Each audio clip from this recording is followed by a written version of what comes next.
ఇవాళ ఓటీటీ ప్లాట్ఫామ్లలో 13 సినిమాలు విడుదలయ్యాయి. వివిధ జానర్ల సినిమాలు ఉన్నాయి. తెలుగులో కేవలం 2 సినిమాలు మాత్రమే ఆకర్షణీయంగా ఉన్నాయి. ఒక తెలుగు సినిమా తమిళంలో డబ్ అయింది. ఓటీటీలోకి ఇవాళ ఒక్కరోజే ఏకంగా 13 సినిమాలు డిజిటల్ స్ట్రీమింగ్కు వచ్చాయి. వాటిలో mystery drama, romantic, comedy, action thriller, crime thriller వంటి జోనర్స్ ఉన్నాయా? ఇవన్నీ Netflix, Amazon Prime, Jio Hotstar, Sun NXT వంటి ఇతర ప్లాట్ఫామ్స్లలో సినిమాలు ఓటీటీ స్ట్రీమింగ్ అవుతున్నాయి.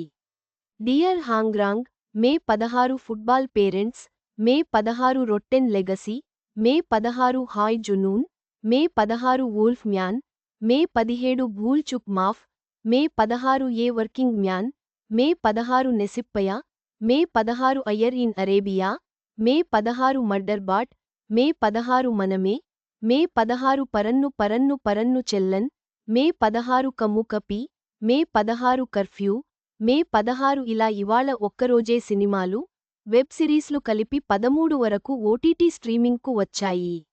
వీటిలో Dear Hongrang, A Working Man, Bhool Chuk Maaf, Hai Junoon, Murderbot, Nesippaya, Ayyar in Arabia సినిమాలు చూసేందుకు చాలా స్పెషల్గా ఉన్నాయి. అంటే 13లో 7 చాలా స్పెషల్గా ఉంటే, తెలుగు భాషలో ఇంట్రెస్టింగ్గా 2 మాత్రమే ఓటీటీ రిలీజ్ అయ్యాయి. ఇక తెలుగు సినిమా మనమే తమిళంలో డబ్ అవ్వడం మరో విశేషంగా ఉంది.